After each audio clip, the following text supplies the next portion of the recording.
Hello mga mari ko. Ayan nga, nag-crave tayo sa binagoongan. Tapos nag-crave pa tayo sa hipon. So, binagoongan plus hipon. Nangyari binagoongang hipon. Ayan. First, ayan. Iniwan na natin yung ating talong. Hinugasan na natin. Nagpainit na tayo ng mantika. Ayan, magpiprito na tayo. Galit na galit pa yung mantika dyan. Kasi nga nilagay natin mainit tapos may tubig. Ayan. Ayan.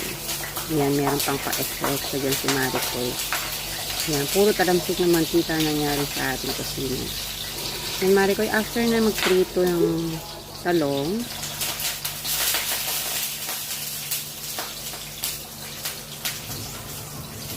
ayan, habang nagpiprito tayo ng talong dyan, ayan, may pa-shake-shake pa tayo kasi nakakatakot na yung mantika, baka tumalansik ka sa atin. So yan, maghihiwa na ako ng konting butter, bawang, sibuyas.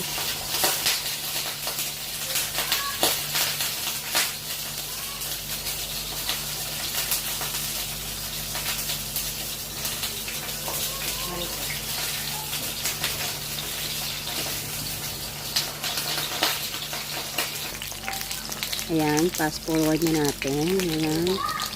Ang ating talong. Ayan, nakaluto na tayong talong. Ayan ang ating bagoong, ang ating hipon.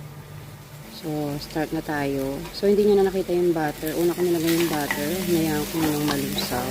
After nyo yung bawang, sibuyas. Kapag naamoy nyo, pwede nyo lang ilagay yung ating hipon.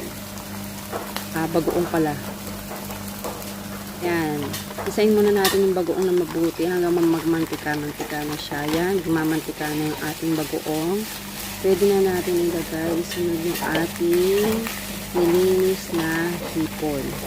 So, yung mga hipon na nabili natin ngayon sa market is napakaganda. As you can see, ang ganda-ganda ng hipon. Ilagay lahat ng hipon. Tapos, halu-haluin. Hindi ko na napakita sa inyo. Lalagyan ng asin, paminta. Konting pampaalat lang kasi maalat yung bagoong natin. So, after that, yan, halu-haluin hanggang mag-corporate lahat ng mga sangkap.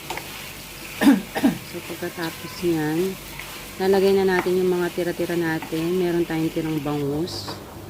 Yan.